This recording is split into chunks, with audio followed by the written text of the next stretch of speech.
Welcome to day 2 of 2024 Mid-America Truck Show. If you've been here, like some of us, I've been here since Tuesday. My feet already hurt.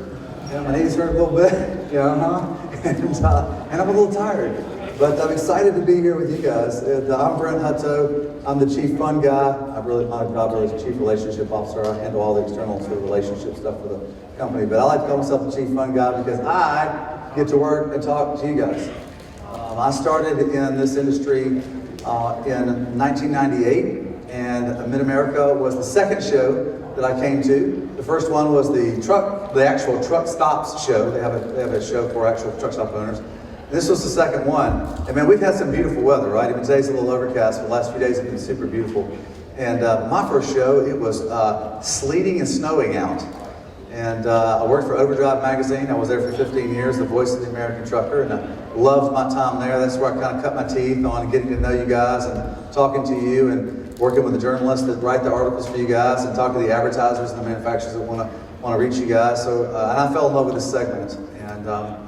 And in 1999, we started a program called Partners in Business, which was a business 101 on how to help you really love being in trucking by organizing yourself in your business. And I got to run that program for 14 years. And so working with you in your businesses and talking to you about what's important to you is something that I've cherished every year until I got to Truckstop, and then I got to be able to work for a company that could actually do something about it, because we're where you find freight.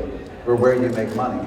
So as I began to learn logistics, I learned more and more and more how technology is helping you, and how it opened up a whole new world in 1995 when the internet became such a sensation, and data became free to everybody and open and available. And so that changed everything. And it changed everything for like the common person, like the single player, the small business entity. Because big businesses, they've got teams of people that can gather that information. But single entity, small business doesn't. And trucking is really small business.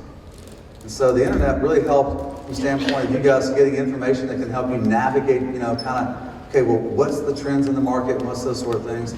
And so it changed everything. So we were super excited in 1995 when Scott Moskowitz started Truckstop. I wasn't even friends with him. And we met actually here in 1999 at this show. And that's where we became friends. And then in 2013, I went to work there because I love this segment, and I really want to do everything I can to help owner-operators and small fleet owners succeed. And that's why we have this topic today, because you guys told us 5 years ago, when we were beginning to start to automate the data on the system where you could use it without everybody, in some cases, not talking to another party. You guys told us to the tune of 80% of you that you don't like negotiating with brokers.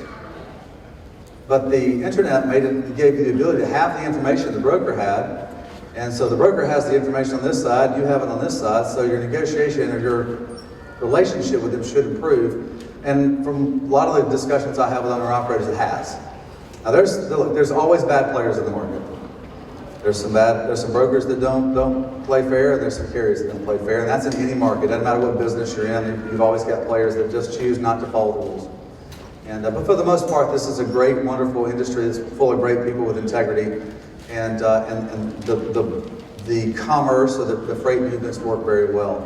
But today we got a super fun topic to talk about, maximizing your broker relationships. And but I want to talk about some data first, and then we're going to actually bring a broker up here, Mr. Tyler Johnston from Mercer Transportation. He's the head of freight there, and he's the real deal. You're going to talk to one directly. And I believe that you'll see that he's just like the rest of us. He's trying to do the right thing all the time and try to help anywhere he can. But let's jump into this. So that'll be Tyler. He'll come up here in a few minutes. I'm the relationship guy. He's the freight guy. So that's a beautiful truck in front of the Mercer building, which is just a few miles down that way. I go to their homecoming every year because they have it this time, and I love to hear what's going on in the marketplace. All right, so we believe in transparency of information. Why is that important? It's important because of the relationship. I've been married for 28, almost 29 years, and if I wasn't transparent with my sweet wife, Teresa, probably wouldn't have been married for almost 29 years. Even though we've produced 6 kids together. You got to be transparent. So the more available, the more transparent you are with each other, the better. And that's what we started in 1995 with Truckstop, because we opened up the door. We opened up the door to all the carriers in the marketplace, where you can have access to the same thing that the broker does. By the way, when we did that, it didn't make brokers happy. Like, not at all. Because they had an advantage. And I get it. If it was your business, you'd go, well, my advantage is going away. But here's the cool thing. In 95, when we started Truckstop, 5% of the freight in the United States freight marketplace was moved in the spot market. I think I have a slide here and I'll show it to you. It's north of 35 today. It's a growing marketplace. When there's a growing marketplace, everybody has a chance to increase the profitability and size of their business. Everybody. Doesn't matter what part, if it's growing. So when something grows, that's great. And transparency is a big part of growth. All right, so how many of you like $10,000 more in your pocket? Is everybody not raising your hands? Are you asleep? I mean, I realize it's after lunch and they may be serving beer somewhere here. I don't know. Okay, 2 hands up. That's great. Something as simple as negotiating 10 cents a mile, more on a load, 10 cents. If it's $2.30, can I get $2.40? And let me show you the data as why I should get $2.40. I'm a better carrier. I'm more consistent. The actual rate in the marketplace is more than that. If you do that over 100,000 miles a year, an average 1,400 miles, that's just what the industry tells us is an average, you're going to net out of almost $10,000, $9,940. I'm going to round up. I'm from Alabama. I'm rounding up. 10 grand. That's a lot of profit for your business to grow in, or that's more Christmas presents, or that's maybe a better vacation, or a vacation at all, or saving money for your maintenance on your truck. By the way, the number one thing that puts an owner-operator out of business every single year, and it's never changed, major mechanical failure. So if you are not saving for that rainy day when you get into a wreck or a transmission goes out or you have a major engine problem, you may be in that category of losing your business. Make sure you're saving for maintenance. So profitability matters. All right, so you're in a giant marketplace. For those of you that don't know, the laser pointer doesn't work well. It works okay if you're like right here, but not up on the screen. So you're in a giant market. Giant. 750, actually that's a low number. It's more like 800 million movements in freight movements in America. 85% of it's in truckload. If you're in the spot market, 90+% of the freight in the spot market is truckload freight. So you're in a giant marketplace. There's huge opportunities. I'm going to show you a slide that shows you the growth in it. Most of it, if you're starting a business here, the big purple part here is dry van, and you've got refrigerated and flatbed and Vulcan specialized. This is the one that's more competitive because you got to compete with the dry van. You got to compete with all the contract carriers out there, from 100 trucks to Knight Swift Express. And it's also the most competitive. It's also the lowest paying. It can be, it's certainly profitable, but as you move into the smaller parts of the pie, there's more rate that's paid for those, so you can make more profit in them. A little bit more work that has to go into more qualifications. So find the segment that you want that can help you the most. All right, so here's the slide that should be encouraging to you. All right, so I had a guy come to me yesterday and say, I didn't even know that these numbers existed. I go, we've been putting them out for like 50 years. We have an economist on staff, and he's a really old guy. Well, excuse me, I shouldn't say that. He's a really cool 76-year-old economist that has an earring. That's cool enough. Anyways, it's Noel Perry. He's been around forever. So I love the flash. So I love the lightning bolts. What I want to draw your eyes to is on the left-hand side. You'll see the lightning bolt on the bottom. Well, that was 2000. It's 24 years ago. It's more than 2 decades ago. You'll notice that the gold line, and that's the trend. So that's the expected trend of the marketplace. So if you know accounting, or if you know sales, everybody with sales is going which way? Up into the what? Up into the what? Right. Because that means it's growing. All right. The squiggly line are the actual amounts of freight. All right. So 2008, 2009 is the second lightning bolt. That's the Great Recession. We all went through that. Notice how far it went below the line. Tough time. Tough time. And it didn't go right down and go right back up. It went down and didn't come back up until 2015 when it crossed the trend. So tougher times. All right, so notice that it comes back up and we've got this dip, the third lightning bolt. That's the 2-week stay at home for 2 weeks, which ended up being stay at home for quite a lot longer time from that. But notice it went like this, right back up. And then we had the best market ever in the history of trucking since deregulation in 1980. And everybody made a ton of money. And a lot of people came in this industry. And a lot of people moved from different parts of this industry. And notice on the right, and that's the trend in 2025. Notice it's above the trend line. That's a growing marketplace. You have opportunity to succeed. It is not guaranteed, but it is there for you to take advantage of it. Here's the most important thing. Look at the left, and then look at the right. It's a growing marketplace. You're in a growing marketplace. You can make money in this market. I know it's hard. You need to be concerned about your cost more than you are about your top line revenue, but you can make money in this market, and you have, this is a survive market, right? Because it doesn't always stay this way because it's supply and demand. All right, these are the actual load postings we had in Truckstop since 2018. What I want to show you here is how great the market was. And then Tyler's going to come up in just a second. The marketplace, the red line's normal load availability in the market. The red line's normal. This is the pandemic. All right, when rates went to $1.50 and there were not a whole lot of freight in the marketplace, came way back up and went over for a long time. So it went for a very long time. So economic curves. This is the thing that you need to keep in mind. Economic curves go up, and as quickly as they go up, if they go over and they stay up for a long time, they come back down. Well, when they come down, they're going to stay down for a while. Okay? Right, if they go up and come down quick, it's likely going to happen again. When it does it again. If it goes down, the up is going to come up quick. That's economics, kind of like a 101.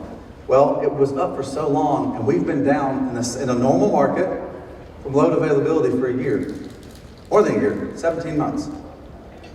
So it's likely at the end of this year we'll start to come back up to normally adjusted market. Hopefully inflation will be under control by then. The Federal Reserve says it will be. And hopefully they'll keep cutting the points off of it because they feel like the economy's stable. All right, they're trying to get inflation down, which kills all of us, you and me and everybody else. Couple of statistics here. And then I'm going to get Tyler to jump up here. Tyler, just come on up here. All right, fantastic. Man, look at this. This is a young guy. He's going to jump up on the stage. Right. Yeah, okay. I have to use the steps. Sorry. That's okay. You're showing me up. Okay, I get it. All right. So this is Tyler Johnston from Mercer Transportation. Let's give him a hand of applause for being here. Thank you. I say what? I feel like a magician. That's right. Doing a magic trick. That's right. Tyler said yes to doing this talk with me 4 years ago. This is our fourth year in a row to do it. Because I said, I'd like to continue to dispel the myth that brokers don't want to really be open and honest with carriers. And Tyler said, I'd love to do that too, because that's how we create the best relationship with the carriers that we work with. And they're a carrier here in town. They have 2,000 lease on owner operators that haul freight for them, and then they have a super successful brokerage division. He's the director of freight for the entire company. And so he's also my good friend. He's also a dad. He's a husband and a dad. So just like the rest of them. And so how to broker, and this is a demographic study from Truckstop that we did. About 2,000 brokers responded to it. How often do they include rate? 68% of the time. How often do they negotiate? 3/4 amount of time. And how are the rates you're offering compared to 2023? Oh, to 2022, because we did this right at the end of 2023. Half of them still said they were about the same. Only half were lower. So Tyler, when you look at these statistics, tell me a little bit about how rate has helped you in your business and why posting the rate availability to a carrier is important. Well, we're going to talk about it here in a minute too, but the way I like to address it is I'm on my side of the desk, so the guy that drives the desk. Posting the rate quite simply saves time, and it builds transparency, honesty, and trust.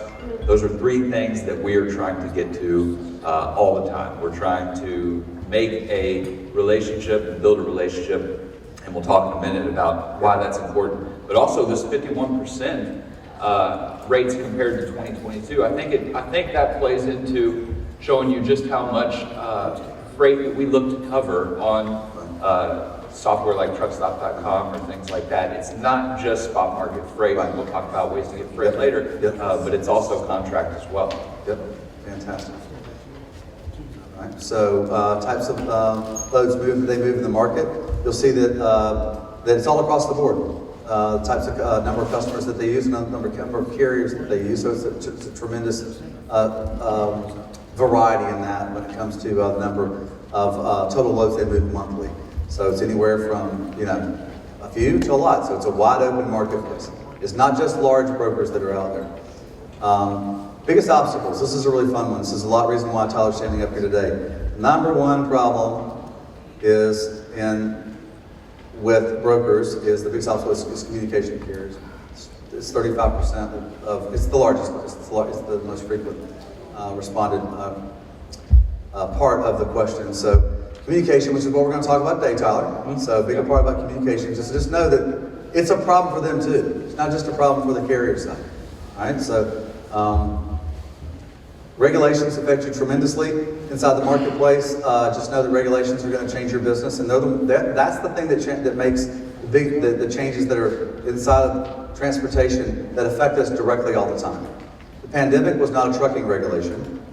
The 2008-2009 was a banking problem, all right? But the 2018-2019 good market that we had was ELDs, which was a trucking regulation.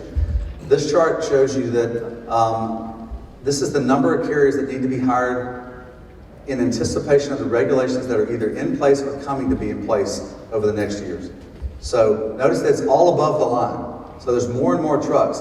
But here's the cool thing. This is why we know that rates are eventually going to go back up.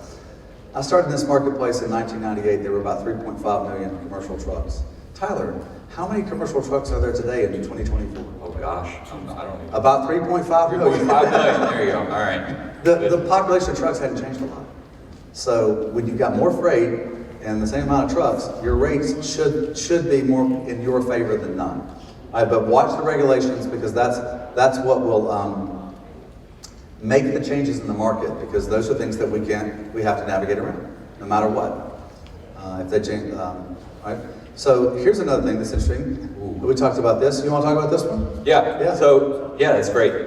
We did this talk. I think it was the first year that we talked about this in 2018, maybe or 19. And look, whenever I'm doing my business on this side of the desk, I knew things happen lightning fast. I knew they happened lightning fast. We'll talk about why here in just a second, but my process has gotten better throughout the years. As technology has entered the industry, it's improved the process and it's improved data mining and different things like that. Brent shared this information with me in 2019, and it even blew my mind on how quick things happen on the spot market. That becomes your all's advantage if you use that information correctly. But yeah, so in 2023, 54% of the loads are covered in 1 hour or less. How many people dial different brokers for the exact same load, checking on pricing? Yeah, you do that often. Please understand that 54% of the loads in 2023 are covered in an hour or less. Time saves money, creates efficiency. On the load board, if it has all the information and it has a very positive rate in it, it'll move in 60 seconds or less. So understanding the dynamics and the timing of things is really important. So let's go to the next slide.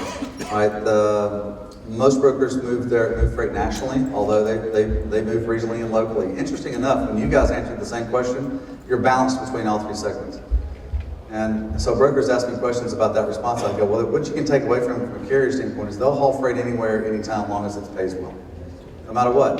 They don't look at it as I'm a local, regional, or national hauler. They look at it as, does it fit where I am at that time of the month? So super important. Types of brokers freight that they move. There's a couple of things I want to point out here, because I want to get into Tyler's really part of this, is that there's a lot of flatbed, dry van, reefer, but hot shots have gone up tremendously since the pandemic. There's more hot shot haulers inside the spot market than ever before. Hot shot is also expedited, those sort of things, and so they have found a way to be profitable within that segment. A lot of it's truckload partial that they cover in the market, and that's because the Amazon effect, because there's a lot more smaller, very well-paying loads that move in the marketplace. Did you want to comment on that? No, what was that Hot Shot TV show that was on TV for a while that covered hot shots that ran across the country? Do y'all remember that? Does anybody know the name of that show? Shipping Wars? Shipping Wars, that's what it was called. That's what that made me think of that. There's also a big increase in power only. If I can give you any advice on this, I sit down with a lot of large carriers in the marketplace, and power only is shaking your head. Yes, so power only is going to increase, and that's because of the Amazon effect too. There's more and more companies that want to like have a trailer sitting somewhere, and they want to fill it, and then they want to find a power only truck to pick it up. And if you're a leased owner operator moving from a fleet to having your own authority, you don't own your own trailer, then there's plenty of freight inside the spot market moving power only, and it's going to grow. So that's two segments that are going to grow.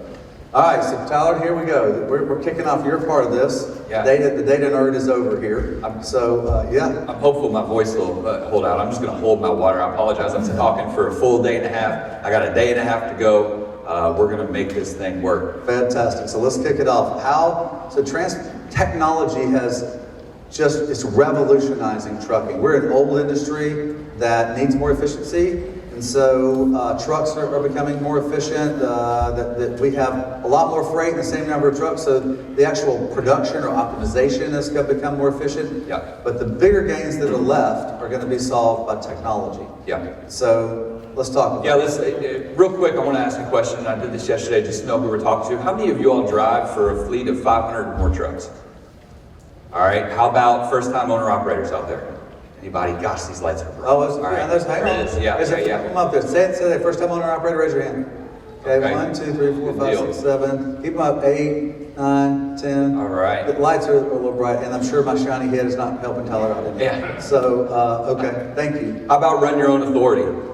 Okay. Oh, a bunch. Majority still running their own authority. America. That's right? fantastic. There you go. So listen, this is why it's really important. I want to talk about how we do our job, just like I said earlier, the people that drive the desks, how we do our job. I love this quote. It's from a Netflix show that is not pertaining to transportation, but it works great in a broker's mindset. In order to sell certainty, I'm trying to sell certainty to the customer of a truck to cover their load. In order to sell certainty, you must have great predictions. In order to have great predictions, you must have a lot of data. That is what is entering the trucking industry, transportation industry now. Lots of data, lots of advantages. He said earlier, Brent said earlier, and I really appreciated it, for a long time it was the broker's advantage. Yeah. The data was the broker's advantage, and it still is. We have all the computers and things like that, but it's also now your advantage. The thing we need to do is make it our advantage. Okay, we need to work together. Time out. Say that again. I like it. That was really good. That's where I started to say that again. It was off the cuff. Yeah, there. that was We do. We need to, if for a long time it was our advantage, now it's your advantage, and we need to make it our advantage. That's a good way to put that. Together. So, our marketing team's here. Write that down somewhere. that's really good. Next month. So let's talk about that. What's technology doing? This is important too. It's doing two things. It's improving the process, TMS improvements, artificial intelligence, software integration. It basically saves me time. Clicks on the keyboard, keystrokes, right? It's making my job faster and more efficient. And it's improving decision making. That is really important in how you guys operate. Things like data mining, rating tools, smart capacity sourcing, those ABC loads that you can get predictability on. The reason that's important, here's how I refer to it to all of our carriers or all of our new trucks that come in. We no longer have to use the Farmer's Almanac to predict the marketplace, all right? We have sonar now, okay? And you guys have sonar as well. You can see what's going on in real time with truck density ratios and lane matrices that are out there to really get an accurate depiction of what you're getting into so that we can create good communication. You all saw a few slides ago, the communication is the number one issue for a broker or a number one wish, I guess, ask is better communication of the carrier from a broker. Right. So, yeah. All right. Fantastic. Moving on.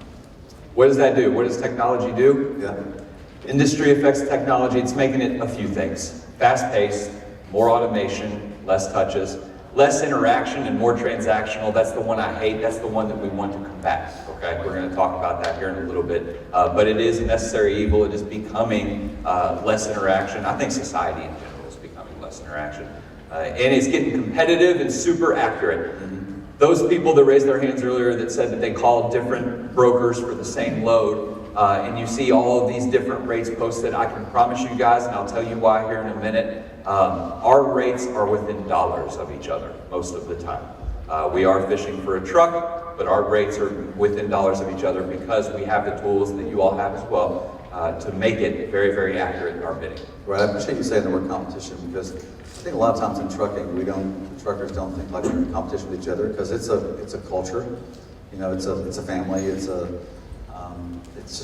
unique relationship that we all enjoy with each other. So you don't really realize that when you get onto like our load board, you get on any load board, or you're dialing for brokers and stuff, you're competing with every other truck that's looking in that segment at that time.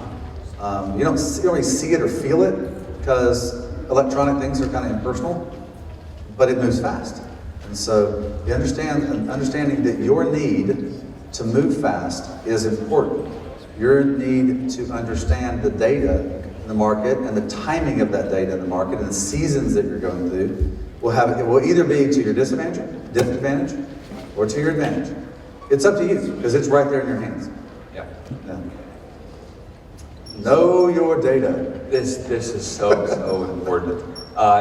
Have knowledge of current market. The information that is now at your fingertips. You can have knowledge of current market conditions, current freight rates, current trucks in the lane, so that you're well prepared to start well and initiate the relationship with the broker. Our job too often becomes way too transactional and not enough relationship driven. But often we don't know the right things to talk about. We don't know the right things to ask. We're not the smartest people in the world. We have keyboards, but we don't know a lot of times what the right information is. So it's important that you guys give that to us, and you guys have knowledge of what space you are in currently. When I talked about market conditions, I can't tell you how important it is. When I showed you the chart that had the orange and the green on it, showed the load postings. You noticed it was really big for the good period that we all made. You know, what they said in Raising Arizona, the salad days. I would like to use a Raising Arizona quote. If you don't know Raising Arizona, you should watch it. It's quite funny. It's one of Nicolas Cage's best movies. But knowing the market conditions is just so important to your business. It's just so important, because if while we were in this big positive market during the pandemic, if you said, okay, I normally hauled that in 2019 for, I'll just use a really good number, $3 a mile, and you said, God, if I could get $4 a mile, that'd be great. And a broker calls you and you say, I'll do it for $4 a mile. And he's actually, or she's actually moving it for $5 a mile because of conditions in the market. You just left 25% net profit off the board. And you made a great amount of money, but you could have made more. So knowing the market conditions, and so you saw that the market was in the plus side for a long time. Remember where the red line was against we are in a normal market and have been for a while. So what's the likeliness that the rates are going to change a lot when you're calling a broker? Not a whole lot, unless you can differentiate yourself. So we'll talk a little bit about that in a second. All right. How to start well. One of my favorite beer pictures. We had a debate about this yesterday. Yeah, I said, the horse or you the person? Yeah, so I'm the horse in this situation. Guys, often, you can lead a horse to water, but you can't force it to drink, right? It's how to start well. Give us complete details of your equipment, your actual location, how often you're there. Tell them what works best for you. They might have a solution to the problem. We both have a problem in hands. I've got a load to cover. You guys have a truck. We need to make a solution to that, right? I might have something that works better. I might have something that works consistently for you. But I don't know too often, more often than not, I don't know how to ask the right question. But if you provide the right information, it might key me in to ask something and tell you something that creates consistency. Right. I told this story the other day. Okay, so I am the son of a professional athlete. My dad played professional football. So, but he was really, really big, huge guy. He just unfortunately married a woman who was 5'1", so I am of average height. And but I was a really fast guy, so I ran track a lot. And my dad would always say, son, he'd say, look, just remember to tell yourself to come out of the blocks really well. Just come out really well. And I'm like, I'm a young guy. I think I know everything. Why I wouldn't trust my dad, who got paid to play sports. I did, and he said, I said, all right, why, Dad? He goes, because if you don't start well, you can't win the race. He goes, you may finish, you may come in third, but you're not highly likely you're going to win the race. So starting well is really, in relationships, it's super fun. and or super important from the standpoint of starting well with a relationship. And I love this point about tell them what works best for you. I mean, I worked with one of the greatest guys inside of transportation. His name was Mike Riley. I was a young salesperson, and I said, I'd been there a couple of years, and I said, Mike, what's one thing you wish the employees would tell you? We had about 300 employees. And he said, Brent, he goes, the CEO of the company, I wish they'd come in and tell me what their hopes and dreams are and where they want to be. I'm like, huh? You're the CEO? He goes, man, I just want to help people. I just want to help them get to where they are. So if you're willing to tell them if you're willing to tell a broker what works best for you, let them work for you. Because they really love to put a load on your truck. And if they trust you over time, that rate goes up and up and up. All right, so super important that you tell them what works best for you. All right, how to start well. So some operational things. This is the best. I like the bottom of this slide the best. Yeah. Don't define the problem, define the solution, okay? I hear too often that rate's cheap, okay? We both know we have that problem. The other one, number 3, other brokers have it posted for more. That's when I just sink in my seat. Okay, yeah. Let's talk about how are we going to get to a solution. Just like the previous slide said, how to start well. Give me the details, give me the equipment list, give me the lanes that you run normally. I might have a long-term solution for you. Again, we're all about saving time and creating efficiencies in order to create profitability in the end, okay? Yeah, how you start talking to somebody is pretty important. Like I said, I've been married for 29 years, right? I didn't start out with, hey Teresa, my name's Brent, would you like to get married? Yeah. No, that's probably not going to work, even though he's not Teresa. So, so you have to start, well, what are those things that create trust in the conversation, that open it up? You know what I mean? So starting out with a barrier never works. All right, it doesn't work with human beings, period. Doesn't matter whether it's a broker or whether you're trying to make sure you're getting your fast food order a little faster. So, it would work great if you said, hey Teresa, you don't look good in green. Wouldn't respond to that very well. Probably not. All right, so let's move on. All right, transactional versus relational. Too often we are this, you and I. Too often we are this. We're Spider-Man pointing at Spider-Man. We're all after the same thing. We just need to get there and be able to get there efficiently with each other. We all want consistency. We all want comfortability and trust with each other. We want the relationship. We want profitability. Too often we look at each other and we're on the phone, and this happens very, very quick, but we say, well, they're the problem. They wanted to kick me off the phone.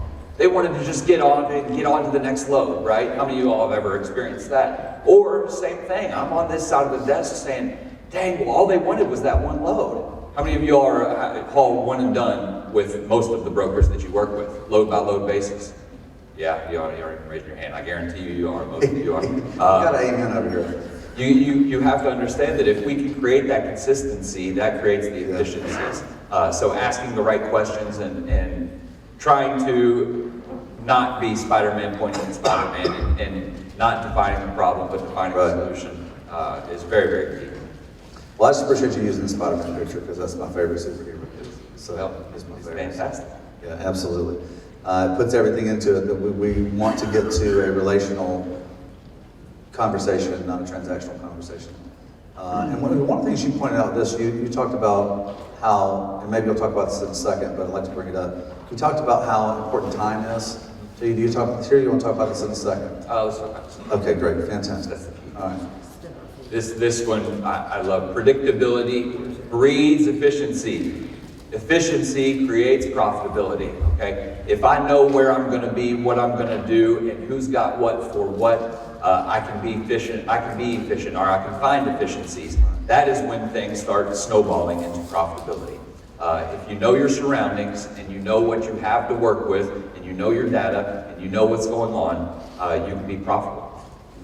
Absolutely. So the relationships are pretty valuable. All right, so why build a relationship? I mean, come on. Don't you just want to be transactional and get them off the phone, get them moving, get that freight on and move it on to somebody else? You asked yesterday how many loads Mercer brokers, right? Just on a yearly basis, yeah. And it's around 40 to 45,000 loads that we broker. I would be more efficient on my side of the desk if I created relationships and was able to have repeat business and repeat transactions.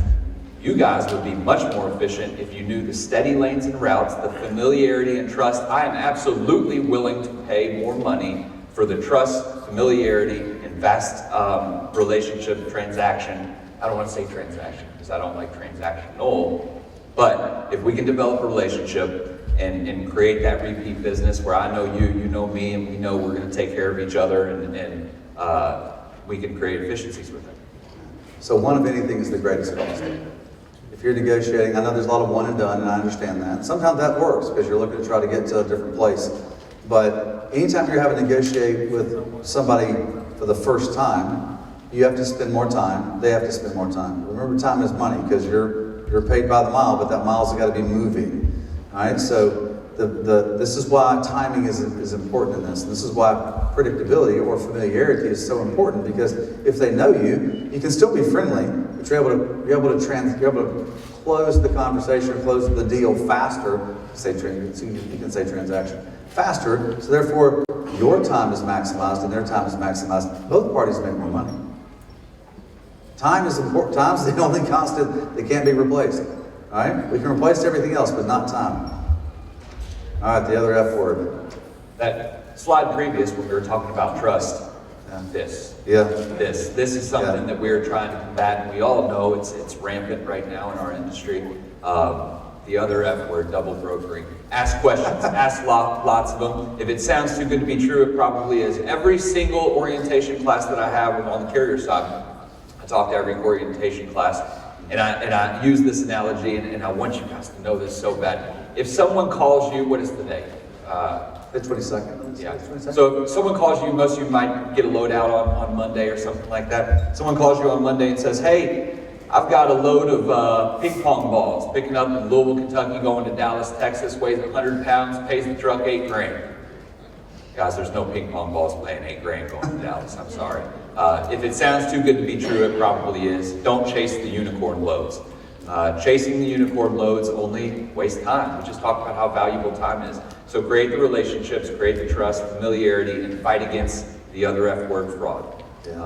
That helps me, it helps you. It definitely, that breeds the repeat business. Yeah, no doubt. On the fraud end, a couple things to protect yourself. And we had a education event before this on Wednesday and Thursday called the Certified Master Carrier with Kevin Rutherford and Liz Truck. And there were many carriers in the room that were giving advice to the carriers on what you need to do in order to protect yourself. And one of them said, just make sure you check to make sure that phone number that's calling you is actually the phone number that is like registered on their website. Or look at that email address and make sure that it matches the email address that you've gotten before, or that matches the actual URL, the email address of the company on the website. So they were talking back and forth on things, which was super exciting. For us as a technology, and by the way, I just talked to the FMCSA about this, and they're doing the same thing. Carrier identity is super important from the standpoint of you being able to identify yourself. So we've instituted not just multi-factor authentication, like you got to put your name in, or optical or something like that, or facial recognition, but we're actually putting in a carrier identity from the standpoint that you'll have to scan your driver's license and scan a picture of yourself so it identifies every single time. You want to have fraud stop, you got to do things like that. Big networks like ours are doing this. Tyler and his company are part of that with us. Also, our governing body, which is the biggest collection of the data, is doing the same thing. Now look, that's a pain in the butt, I get it. But I rented a U-Haul the other day and had to do that. And I was paying $14.95 for the U-Haul for one day. It's part of the world today because of technology, because of the way in which we're moving faster and faster. And that's many great benefits for our life. Some of it's a pain in the butt, I get it, but it protects you. And I promise you, if you want to stop most all this fraud stuff, these are the measures that we take, and everybody will be happier in the end. Yeah, I really appreciate all the extra steps that Truckstop is taking now. And what my company does is a few different things. And I equated it to yesterday. All these different verification softwares that are out there for carrier verification, and you all, or broker verification, you all have used them before. It's all algorithmically driven. If I have my 7-year-old son watch my YouTube, I don't let him watch my YouTube and watch his toy videos on my YouTube, because what's it going to do to my YouTube feed? It's going to be toy videos. It's going to change my algorithm completely. The softwares that are on this, they are collecting different data points about potential bad actors. And then it's up to the carrier or yourself to decide from those potential data points and those red flags that are given, what is point that I want to say I don't want to use the potential fraudster or bad actor. We can't have relationships with everybody. We're talking a lot about developing relationships. We are going to have to do those new conversations, so it's great that we're all fighting against this and together. Yeah, to close this out, one of the easiest ways to not get in a fraudulent situation is to know each other. Like I said, I have 6 kids. I'm not going to mistake my kids for somebody else's. I know my kids. All right? Know who you're doing business with. This is why some repeat business can keep your business more profitable on one end. On the other end, it protects you against the bad actors in the marketplace. Know who you're doing business. Take the extra step. Trust your gut. You got enough. You guys are the best at what you do in the world. Trust your gut on this. Your gut doesn't lead you wrong. All right. So, oh wow, we're going to close with this. And this is the reason why we're up here today. 4 years ago, when I called Tyler and I said, "Are you willing to do this?" And before I got the words out of my mouth, he goes, "I'd love to do it. I'd love to." And I said, "All right, hold on, Chief. I'll ask a little more out of you, all right? Because I want them to really know that you're sincere, like many brokers are, about creating a beneficial, profitable relationship with the carriers in the marketplace." I said, "You need to tell them something about your business that you wish they all knew, that you wish they communicated to you, that you by saying it would help them tremendously and help you tremendously. I really want, give us something that's like special sauce, you know, and that's the Coke recipe. What is it?" He goes, "I know exactly what it is." And he goes, "I wish," and this is his exact words, I wish every carrier knew how the broker gets the freight." So jump in there, Mr. Johnston. Yeah, we talked earlier about asking all the right, proper questions and trying to start well and knowing your data. How many of you all wanted to know ever actually how we got the freight on our end? How do things work? Well, we want to dive into that. So I don't care who you are. I don't care if you're Mercer or XPO or CH Robinson or Schneider or Landstar, anybody. There's only 3 ways that brokers get freight from the customer, get freight tendered. And that would be a manufacturer shipper. Yes, or manufacturer, yeah, manufacturer, shipper, we'll call them shipper, that's good. There's only 3 ways. Now there's variations of those 3 ways, and we can dive into the little fingers of the 3 ways, but there's only 3, and they're very simple, but they're very important to know what type of freight you are dealing with on the front end. Let's get into it, let's dive. All right, here we go. Take as many pictures as you want. First one, contract freight, okay? This is like when your big companies, Pepsi, Walmart, Caterpillar, things like that, they send out, what they do is they send out a big package to us every year, okay? And they say, here's all the lanes that we're gonna ship in 2025. There could be thousands of lanes, and I know tens of thousands of lanes. You talked about a broker that got a 10,000 lane bid package. That's correct. Yeah, so they send it to us, and what we do, we sit behind the desk here, and we get on our computer, and we say, okay, Louisville to Orlando, you're offering 50 of them. I can take 25 of them next year for $2.50 a mile plus fuel. And anyway, we go through lane by lane by lane by lane by lane, and then we send it back. And they sit on the other side of their computer, and they say, okay, Louisville, Orlando, Mercer, 250. We'll give them 25. We'll give Landstar 10. We'll give, Do you think it's competitive? Right? Yeah. Excuse me, sorry. So they go through that, then they send it back to us and they say, here's the lanes you're awarded. We're not going to tell you when they ship, what time of year, what time of season, what time of week, what time of day, but you better haul them whenever we give them to you. That is when we call you, and if I had a lane, that's North Dakota or something, that's when I'm the guy on the other end of the phone going, hey, Bismarck, North Dakota, sure pretty this time of the year. You sure you don't want the slow? You can get it. Yeah, you good. My neck's on the line, okay? I need to cover that load because I committed to it a year ago, all right? Key points about that type of freight, the contract freight. Rate is firm. I bid on it. I bid on it a year ago. I told this company that I could haul this freight a year ago. We usually say things on the phone like direct tender, book load. It is usually only posted by one broker at a time. And We say that the negotiation or the margins are slim. You did a slide yesterday. What's the average margin for a broker that you hold on Truckstop? Yeah, fantastic. Historically, it's been about 14.5%, and that's through the Transportation Intermediaries Association, Big Broker Association.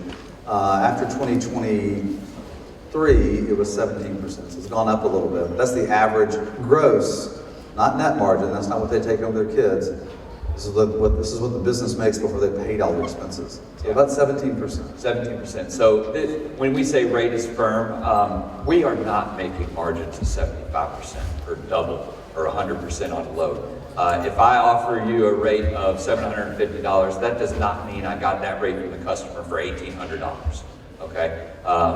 There is some negotiation room, and more importantly, I have to move this freight.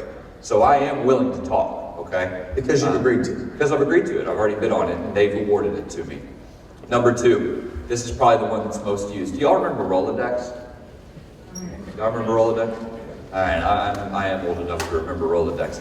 Shippers have a Rolodex of brokers that they're going to use, okay? Every shipper has one on their desk, okay? And what they do with spot market freight is they send variations of this, but usually an email to everyone and their grandmother and says, I've got 5 Orlando loads, bid on my freight. Here you go.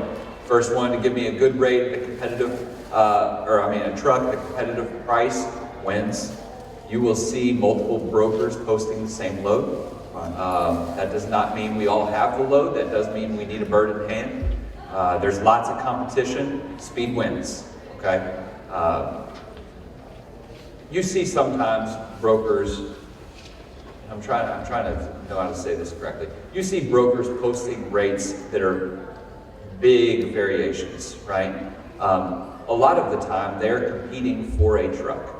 They need a truck, they need something to offer their customer. They're trying to get a competitive rate on it, but it doesn't mean that that is the exact rate. That means basically what they're willing to talk about it at, okay? The third, this is my favorite. This is what I'm trying to move the other two to. The third's relationship freight. I used to call it he's a good guy freight.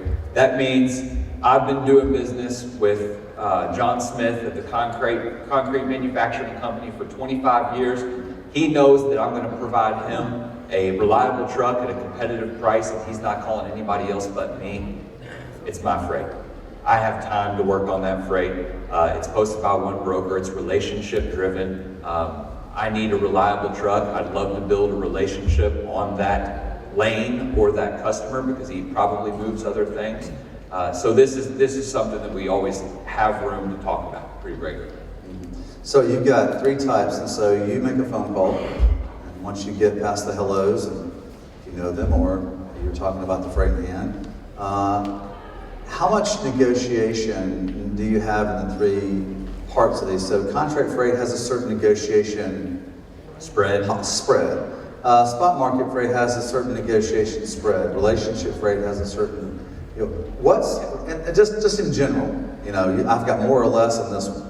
I would say less on contract freight because my prices are already set. And I do have to cover my costs, but I do have to cover the loads. So on some loads, we don't win on every load. We are willing to give. Is sometimes not winning mean you lose? We take a money? loss. We will take a loss. Because you don't want to lose the customer. Yeah, and we've already accepted. Okay, all right. And since you're moving 40 to 45,000, a few of them you're going to take a loss. I'm going to take a loss on, Yeah. And that's okay. I do need to come to a solution for my customer, and because I've already been tendered the load. Spot market freight, I need to provide a bird in hand, is what I say that all the time. I need to provide a bird in hand immediately and quickly. Okay, so I'm willing to shoot a price out to my customer if it means getting this load covered. Tell me what you'll do it for. This is when I need to know, how many miles are you away? Why do you want $100 extra on a $400 load? I'm not posting any $400 loads, but why is that? Are you going to be deadheading 200 miles to go get it? We need to start talking about that, but we need to come to a solution quickly. Relationship freight, I have time to work on it. So on that one, I will say there's less negotiation room because since my customer knows that I'm going to provide him a competitive price, I do need to get this load covered, but I am willing to take a little time to make sure I've got a reliable partner to do that with. okay? So again, creating repeat business and relationships is what wins in every single one of these scenarios. But it's about what you're talking to the broker about, really. Fantastic. So that's like the inside view, man. I mean, it's like in the legal world. You know, an attorney never asks a question they don't know the answer to. I don't know if you know that. You ever been in a trial? I've experienced a couple of those, and you know that. And they always know the answer. So if you had the ability to negotiate at that level with a broker, can you see how you might get to your need faster? Understanding their need. And by knowing these three things, whether it's contract freight, whether it's spot market freight, whether it's relationship freight, allows you to kind of get into their world and become more familiar with them and negotiate better. And not be afraid of them, not be as resistant. Truckers aren't afraid of you. Resistant to negotiation. So we got about 10 minutes left. You got a broker on stage right here. You're welcome to ask questions. Or we can give you back a few minutes of your Mid-America experience. Any questions? We got a hand in the back. We got a microphone for this gentleman right here. Oh, thank you, Carolyn. Hey. Got a man in a hat. Hey. Check one. Check maybe one.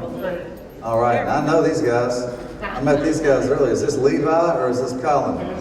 Oh man, I tell you what. I hate Levi. I don't even have to ask your name. You're putting me on the spot. All right, Levi, bring it on. Okay, so I'm dispatch, but we used to be in the truck. I have 5 trucks on the road. Okay, speak up a little bit. It's a little hard. Honestly, it's hard to hear you. Okay, so I'm booking a load. You're booking a load. Yeah, and multiple brokerages have the same load out. Yes, sir.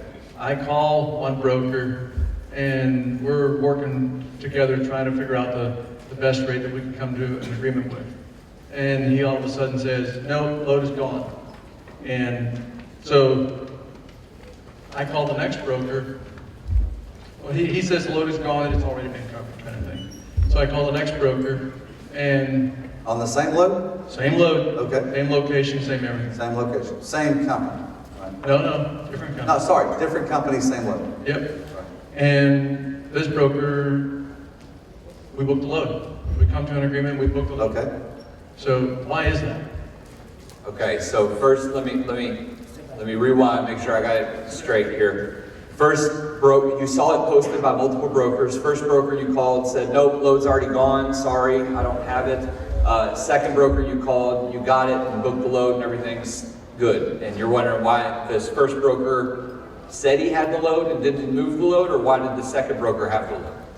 Why is it that the first broker said that the load has already been covered, it's already gone? Okay, this is spot market freight. This is type 2, okay?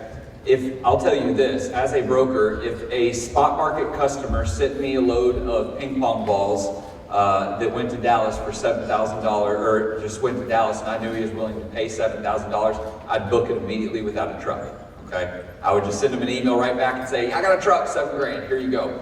Here's what happens, okay? The customer sends out an email to multiple brokers, and if they have confidence that they can cover that freight at a competitive rate, and they might even know you, or maybe they don't know you, or maybe their old truck's not available or whatever, they're gonna go ahead and shoot an email right back to say, I've got this load, I can take this load, okay? So they confirm with the shipper they can take it. They can take it without a truck. So they submitted. The same broker A that did not have that you said did not have the load, tried to do the same thing, he just lost. Speed wins. Okay, so they both probably shot emails at the same time. The shipper gave it to broker B, and broker A is going, daggone it, I missed it by 30 seconds. I should have been quicker on my email. Y'all remember my previous slide when I said technology is making improvements in our industry. It's improving rates, or it's improving data mining and decision making, and it's also improving process.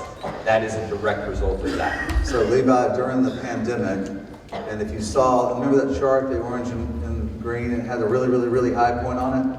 It was like 1.3, 1.4 million loads a day in the spot market. We had the same freight posted by 6 to 10 brokers because the shippers were so desperate to get it moved, they'd pay anything, and nobody could get it moved. This is why you guys were in the driver's seat of pricing at that point, because you had a phenomenal amount of freight, the same amount of trucks trying to move it. And so this happens, now that we have a normalized market, it's exactly what happens to freight. Depends on the confidence level. And also could have been that the company that said yes to it, that actually you got the freight from, really, this was the first time for them to do business with that shipper, and they were going to do whatever it took, even if it meant taking a loss on it, to secure that customer, because they play the long game. The broker plays the long game, all right? The carrier can't, especially a small carrier, can't afford to do that. That's not the dynamic that you have. Great question. Next question. That's pretty dang good insight. Yeah, I think honestly, you have to do the process of the broker at that point, and it's important to know that is what we do. We receive email immediately, check rate, check market, enter load. Both of those things are happening at the exact same time. Okay, I check rate, check market, enter load, make a decision. Can I take it now, or do I have to wait? Am I confident enough to take it, or do I have to wait on a second? So that's got about 4 minutes. Oh, fantastic. What is your name, ma'am, and what's your question? Hi, I'm Shantine. I'm with DJ2 Logistics. Hey, Shantine. Apologies if you already answered this question because I came in on the tail end of your talk. But my question is, can you give me some advice on me being a dispatching company and how we can build better relationships with you so that we can, instead of it being more competitive, how can we work on being more of a partnership? So any advice on me being a dispatcher service to build better relationships with you so we can go back and help the carrier? Okay, that's a good question. Yeah, absolutely. I will take it back to providing all the details. If you book a load with me from Louisville to Dallas, we'll keep using that, and you have trucks in Louisville 3 days a week, I might have Dallas loads 3 days a week, or I might have, maybe something works better, maybe Arkansas works better, and I might have Arkansas loads. So give that information on the front end. That goes back to the leading course of water. I should be asking you those questions, but sometimes I don't, all right? So feel free to offer that out to me and say, hey, you don't happen to have 3 of these a week, do you? Because I've got trucks in there 3 days a week. I'd say, you know what I do? I'm the best broker alive. No, you did that for me, right? So That's a good question. Yeah, that's important to offer that information out, just because sometimes I don't ask the right questions. Okay, thank you. Yeah. Thank you. We have another question. I have time for one more question. Over here on the left. Oh, no. Wait a minute. Oh. One guy in a hat has already asked a question. You're a twin. Come on, Colin, what you got? We'll get to yours too real quick. We can make it quick. So a phrase that I hear a lot from truckers alike is, the broker cares more about the customer than they care about me as the trucker. What position are you in when somebody, not necessarily to you, but out in the world, what would the response to that be? Before you answer that, I want to ask one quick question.